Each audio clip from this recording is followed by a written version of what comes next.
First ever factory outlet, Chandanagar, Mukunda Jewelers, opening soon. No making charges. అలాగే ఇప్పుడే చెప్తానండి. సుబ్బారావు గారు, నేను మీటింగ్ బయలుదేరుతాను. సార్, ఆడిటర్ గారు ఫోన్ చేశారు. ఆయనకి ఇన్కమ్ ట్యాక్స్ ఆఫీస్ లో పని ఉందట. మీటింగ్ రేపటికి పోస్ట్ పోన్ చేశామని చెప్పమన్నారు. ఓకే, సరే నేను ఇంటికి వెళ్తాను.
ఏం డ్రైవర్ బాబు, కారులోంచి అమ్మ స్పీడ్ గా దిగారు. మీకంటే స్పీడ్ గా అమ్మగారు లోపలికి వెళ్ళారు. ఏంటి స్వీట్ లాంటి కాపురంలో కారం చల్లడానికా? హలో మిస్టర్, పెద్దవాళ్ళ విషయాల్లో తలదొచ్చొద్దు. వంటవాడి రేంజ్ లోనే ఉండు. రేయ్, నువ్వు డ్రైవర్ ఏమో గాని నేను వంటోండి కాదురా, ఈ ఇంటోండి. ఎవరెవరు ఎలా మంటలు పెడుతున్నారో నేను చూస్తున్నాను రా. ఓహో, వీడికి మామూలు టచ్ ఇస్తే కుదరదు, టైటానిక్ టచ్ ఇవ్వాల్సిందే.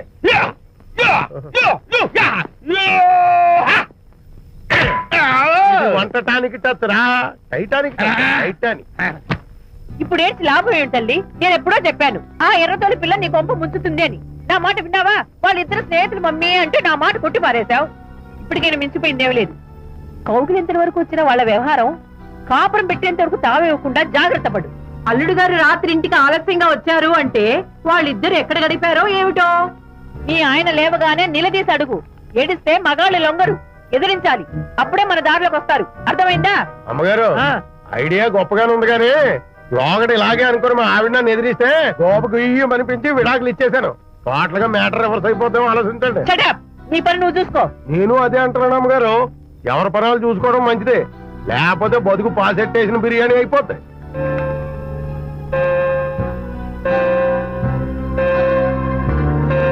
శాంతి, కాఫీ.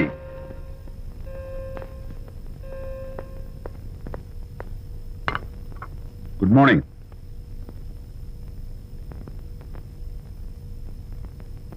సారీ శాంతి, రాత్రి వచ్చేసరికి నువ్వు నిద్రపోయావు. ఇంకా లేపడం ఎందుకులే అని నేను పడుకుడిపోయాను. నిన్న రాత్రి బాగా లేట్ అయిపోయింది. ఎందుకు లేట్ అవదు? ఆడిటర్స్ తో మీటింగ్ కదా, ఆ లెక్కలు డొక్కలు చూసుకోవడానికి ఆ మాత్రం లేట్ అవుతుందని నేను అనుకున్నా. అన్నట్టు చెప్పడం మర్చిపోయాను. లాస్ట్ మినిట్ లో ఆడిటర్స్ ప్రోగ్రామ్ క్యాన్సిల్ అయింది. అయినా పాపం మీరు ఫంక్షన్ కి రాలేకపోయారు. ఓ, వర్షం వచ్చింది కదా, వర్షంలో తడుస్తూ కౌగిలించుకోవడం మీకు ఇష్టం కదా. ఏ ఫ్రెండ్ కౌగిట్లోనో ఇరుక్కుపోయి ఉంటారు. ఏమిటి శాంతి, ఏమిటి అర్థం లేని మాటలు? మీ నడి రోడ్డు భాగవతం చూశానులేండి. ఓ అదే, పాపం అనిత రాత్రి వాళ్ళ ఆయనతో గొడవపడి ఇంట్లోంచి బయటకు వచ్చేసింది. సరిగ్గా అదే సమయానికి నాకు ఆడిటింగ్ క్యాన్సిల్ అయ్యి నీతో పాటు ఫంక్షన్కి వద్దామని ఇంటికి వస్తుంటే దారిలో ఎదురుపడింది. తన బాధంతా చెప్పుకుంది.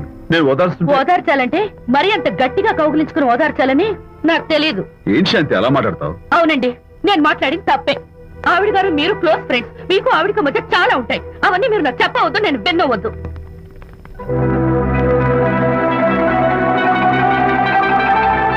అరే విజయ్, నాన్న విన్నావా? అంతా విన్నాను రా.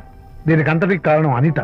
అనిత అంటే అనితో ఫ్రెండ్షిప్ మానేమంటావా? శశా, అలా ఎందుకంటాను? మీ భార్యాభర్తల మధ్య ఇలాంటి అపార్థాలు లేకుండా ఉండాలంటే ఆ ప్రకాష్ కు నాకు చెప్పి వాళ్ళిద్దరిని ఒకటిగా చేయాలి. లేదు నాన్న, ఆ ప్రకాష్ గారు ఉత్తర రోగ్. పైగా నేను వాడి దగ్గరికి వెళ్తూ అనితకి ఏం మాత్రం ఇష్టం. వెళ్ళొద్దు, వెళ్ళి ఆవేశపడతావు, మళ్ళీ గొడవలు వస్తాయి. పెద్దవాడిని నేను ఉన్నాను కదా, ఎలా సగదిద్దారో నాకు వదిలేస్తాయి. ప్రకాష్, నువ్వంటే చాలా జలస్ గా ఉందిరా నాకు. ఏరా, ఎందుకని? అమ్మాయిలకి నువ్వంటే క్రేజ్, అంతా నీవంటే పడతారు ఎందుకు? కచ్చాక్, ఎందుకో తెలుసా? Because I'm the number 1 photographer. That's my style. కచ్చాక్. ఎవడ్రా వాడు? ఆ విజయ్ గారు లేడు, వాడి బాబురా. ధర్మసూత్రాలు వల్లించడానికి వచ్చాడేమో. బాబు ప్రకాష్, వాట్ నీ కొడుకు నా కాలర్ పట్టుకున్నాడు, నువ్వు కాళ్ళు పట్టుకోవడానికి వచ్చావా? అనిత కాపురం చక్క పట్టాను, నీ కాళ్ళు పట్టుకోమన్నా పట్టుకుంటాను. అనిత చిన్నప్పటి నుంచి నాకు తెలుసు, చాలా మంచి పిల్ల బాబు. ఎరా, బాయ్ ఫ్రెండ్ చేత మొగుడిని కొట్టించిన పిల్ల మంచి పిల్ల అంటావా? అది మా విజయ్ తప్పు బాబు. ఆవేశపడి నేను కొట్టాడు, అందులో అనిత ప్రమేయం ఏమీ లేదు. మా వారి తరపు నేను క్షమాపణ కోరుకుంటున్నాను. దయచేసి అనితని ఇంటికి తీసుకెళ్ళు. Stop talking non sense. Shut up. ఎరా, ఇంకోడు పెళ్ళంతో తినడం తప్పుని కొడుకు చెప్పడం పోయి నా క్లాస్ పిక్తాడంటారా ముసలోడు? అయ్యా, కాయకి ఎక్కడైనా పుచ్చుంటే అంతవరకు కోసేసి వాడుకోవచ్చు. పూర్తిగా పుచ్చిపోతే మున్సిపాలిటీ తోటలో పారేయడం తప్ప మనం ఏం చేయలేం. ఇది ఆ టైప్ కేసే. Shut up! ఏ ఓల్డ్ మ్యాన్, అసలు ఆ విజయ్కి నీకు అమ్మాయిని వెనకేసి రావడం తప్ప వేరే పనేం లేదా? అవును, అసలు నువ్వు ఆ విజయ్కి తండ్రివా, అమ్మాయిని తెచ్చే బ్రోకర్వా? అసలు ఇలాంటి వెధవ ఫ్రెండ్ అవటం వల్లే ప్రకాష్ చెడిపోయాడు రా. ఏం కూసావురా నన్ను, ముసలి నక్క! మా నాన్న మీద చేయి చేసుకుంటావురా? నేను ఇక్కడ నరికి పోగులు పెడతాడా? నా ఫ్రెండ్ని కొడతావా? ఫ్రెండా? ఫ్రెండ్ కు స్పెల్లింగ్ తెలియని నీకు ఈ లఫంగా ఫ్రెండ్. నీకంత డెకరేషన్ లేదు. నువ్వేదో మనిషి అనుకుని నీతో మాట్లాడడానికి వచ్చారు మా నాన్నగారు. నువ్వు బురదలో దొల్లే జంతువు అని, నీ దగ్గరకు వస్తే తన మీద బురద పడుతుందని ఇప్పుడే తెలిసి వచ్చింది ఆయనకి. షేమాన్యు రండనా. కచ్చాక్. మనం కళ్ళతో చూసినవన్నీ నిజం కాదమ్మా. ఒక్కోసారి మన కళ్ళు కూడా మనల్ని మోసం చేస్తుంటాయి. నేను నమ్మను. నమ్మవా? ఒక్కసారి అలా దూరంగా చూడు. అక్కడ ఆకాశం నేల కలిసిపోయినట్టు కనిపిస్తోందా? కనిపిస్తుంది. కానీ కలవు కదా. అంటే మన కళ్ళు మనల్ని మోసం చేస్తున్నాయనే అర్థం. అవును. నువ్వు చూసిన సంఘటన కూడా అలాంటిదే అయి ఉంటుంది. అనవసరంగా అల్లుడు గారిని అపార్థం చేసుకోకు. చక్కటి కాపురం పాడు చేసుకోవద్దు. వెళ్ళి అల్లుడు గారిని క్షమాపణ అడుగు. నా మాట విను.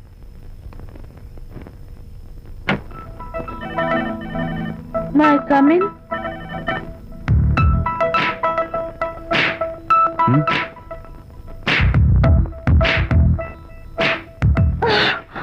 I'm so sorry. డెకరేషన్ జారిపోతుంది, ఎవరైనా చూస్తారు. నా మీద కోపం పోయిందా?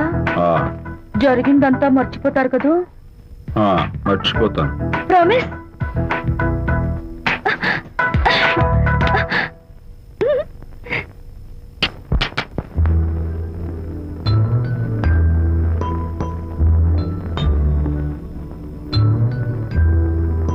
పాపా పాపా, ఏంటి బొమ్మలో పుట్టబోయే నీ బిడ్డ ఎలా ఉంటాడో చూసుకుంటున్నావా?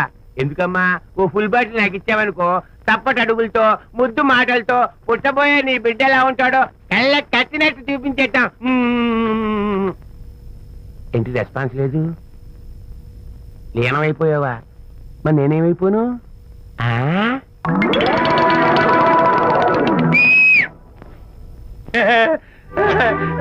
భగవంతుడు బాట్లు అనేక రూపాల్లో కనిపిస్తారట.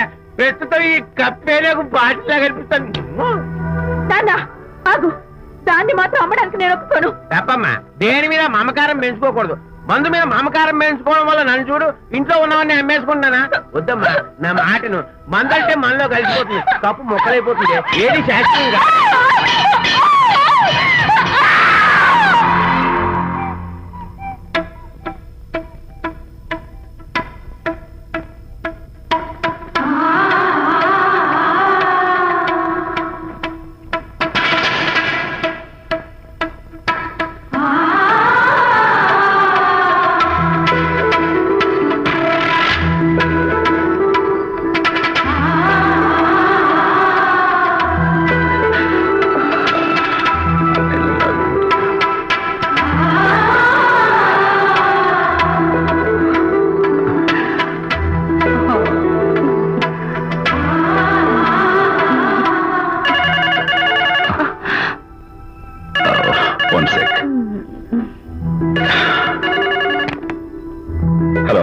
నేను విషయం మాట్లాడుతాను. బాబు, అనితమ్మ గారిని ఆ తాగుబోసు వచ్చినాడు తోసేశాడు. ఏమైంది?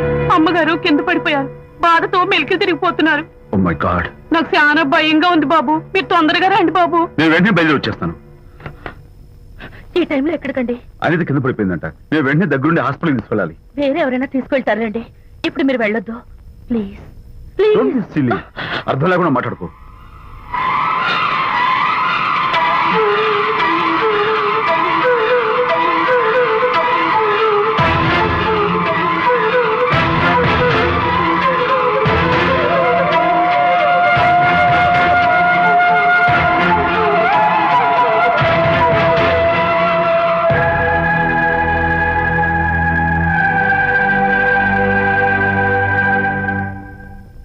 అనితకి నథింగ్ టు వరీ.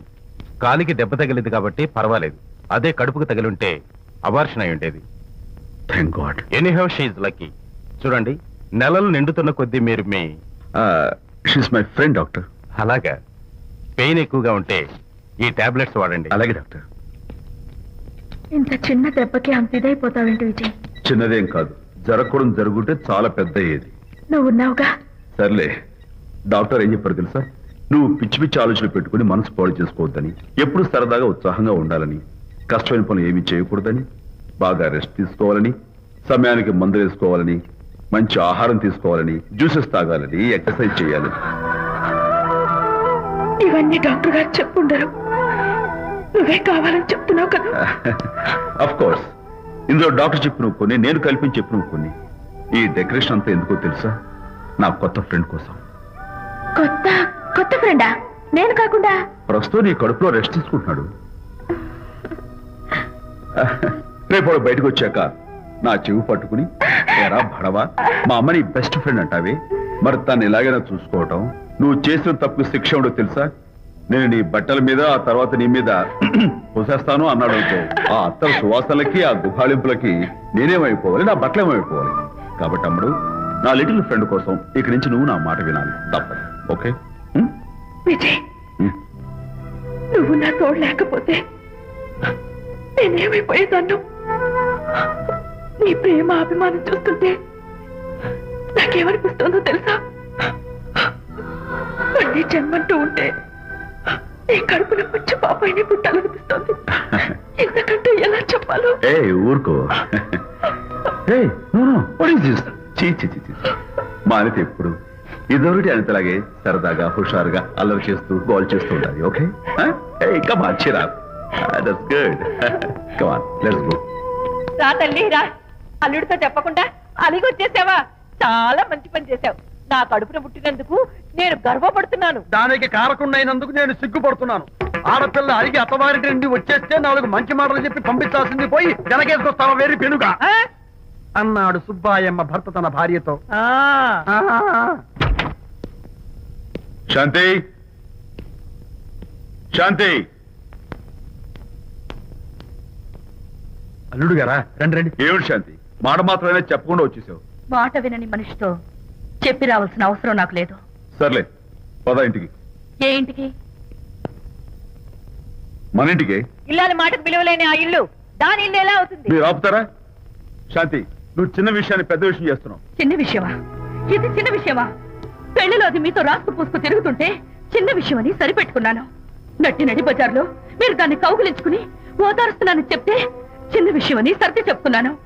ఇప్పుడు నా కౌగులి కంటే దాని లోగిలే ముఖ్యం అనుకోవడం చిన్న విషయం అని నేను అనుకోవట్లేదు. శాంతి, ఆ రోజు నాతో Sidney Sheldon, Jeffrey Archer's novel చదివేదాన్ని ఆ మాత్రం నాకు తెలియదా అన్నావు. అంతంతలా పుస్తకాలు చదవడం కాదు, మనుషులు చదవాలి, వాళ్ళ మనసుల్ని అర్థం చేసుకోవాలి.